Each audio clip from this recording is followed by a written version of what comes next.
Have you ever heard of religious scrupulosity?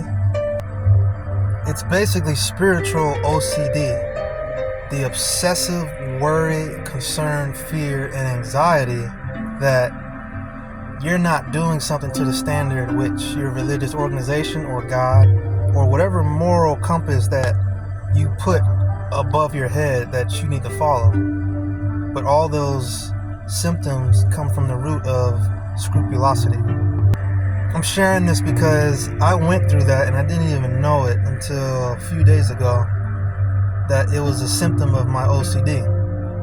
Okay, I had this obsessive worry, fear, anxiety, and concern that I'm not living up to the church's standard that they put, that they have a standard of living that you're supposed to know and do and look and act and have certain things accomplished by a certain time in your life. A big pointer I will say is the people that reached out to me and brought me to church, I put more pressure on myself through them and the people they knew. So by connection, if one person reached out to me, studied the Bible with them, and they gave me the basics, then I got baptized. That was the beginning. But everybody they knew, right, after them, I felt this need to try to fit in, right? Fit in and try to do everything right. So basically, underlying pinnings of being a perfectionist. And later on, I realized the other night, aside from having an ego problem, I was obsessed with getting everything right.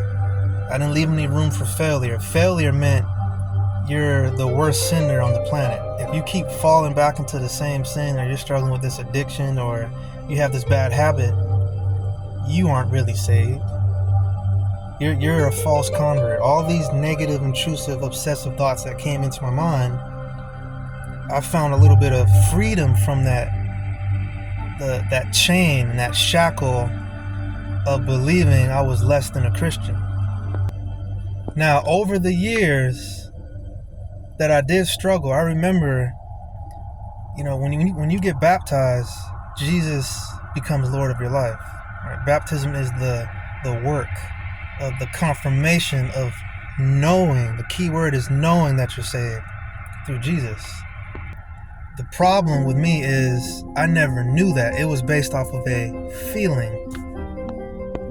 And all the research I've done, all the painstaking, remembering of traumas and pains and being offended and realizing I needed there's some things I need to work on.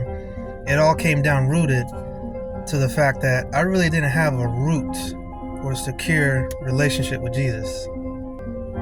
And it's amazing how many times God will remind you of the same thing you have not accepted about yourself. And how you respond is akin to how the sun can soften the clay or harden the clay. So it's how we respond to the message that either does that to our heart. It softens it or it hardens it.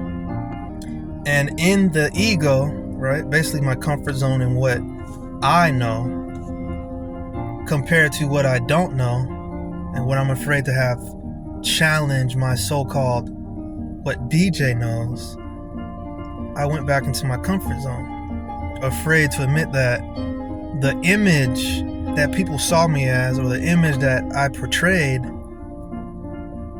was a bit of a show. It was an act. That doesn't mean everything was a facade or everything was a show, but it's an underlying pinning of this obsession of, if I don't do this, I'm not going to fit in.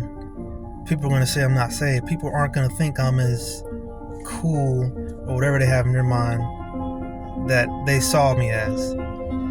And that obsessive fear of rejection and trying to fit in is what led me to basically people pleasing. Oh, if I don't show up on, this day at this event, or if I don't go to this retreat, or if I don't read an entire book that's in the leaders meeting and all, then I'm going to hell. Part of that largely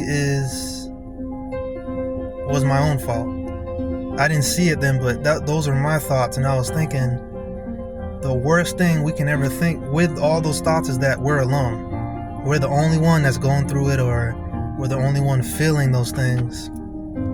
And that's where the lion, right, or Satan attacks us when we're alone. When we feel or believe, or we actually are alone, that's when you're open game. It's like a gazelle trying to run from a lion on a flat surface, dirt, plain land with no grass or any tree to maneuver around or hide from.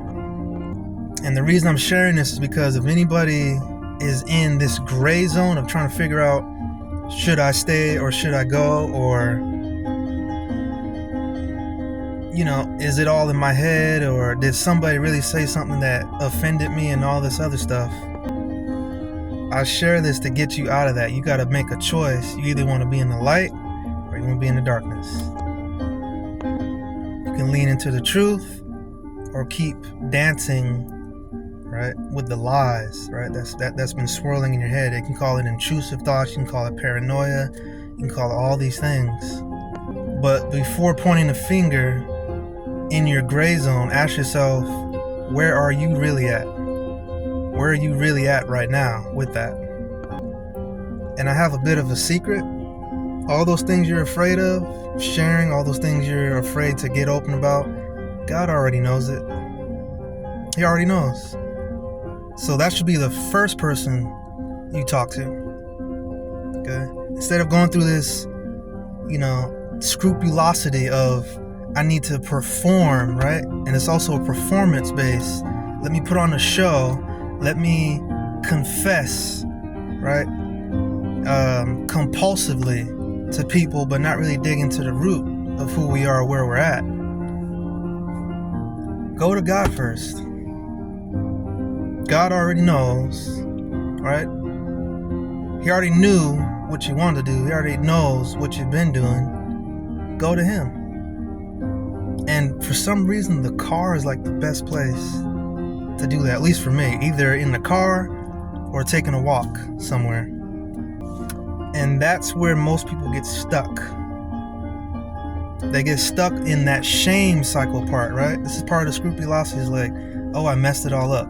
The obsessive thought and worry and shame cycle of, oh, I can't go to God because, He thinks I'm so, I'm such a demon and all this other stuff. It's like, guys, everybody has demons, right? Ask yourself this: are the demons in the way, or are they at bay? Okay? Everybody's been struggling through something since the pandemic. There's still people going through stuff, trauma, loss, grieving, and we're just learning how to better adapt to it. They have all these variants out there, and it's 4 years after the fact? So I'm sharing this, again, I'm sharing this to get you out of that gray zone. You either want to be in the light or the darkness. I spent a great deal of time going to therapy and contemplating, questioning my salvation and my faith. And I found out that's actually proof there's something there to fight for and wrestle with. It's quite the opposite. Again, going back to that scrupulosity or religious OCD, the questioning of that is the same thing people in churches and pastors and preachers and Christians, even in the 12th century, back in like the Catholic Church days, right? Or the beginning days of the Catholic Church. They did the same thing. They wrestle with it. So just know, if you're wrestling and going through those thoughts, you're not alone. But you can't do it alone. You're not alone, but you can't do it alone. You have to understand and take it from me. I tried to do it all by myself.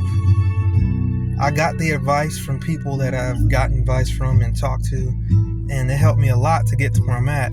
But there's a point where you got to stop trying to do it on your own. Okay? I've done therapy, I play guitar, I've gone to the gym, I've kept the job for 4 years coming up. And all those things are blessings, all right? Things that help me output,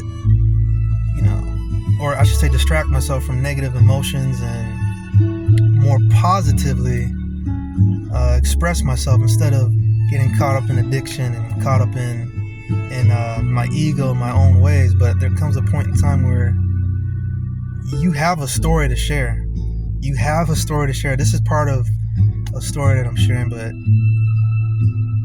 in context to, religious scrupulosity, or they call it spiritual OCD.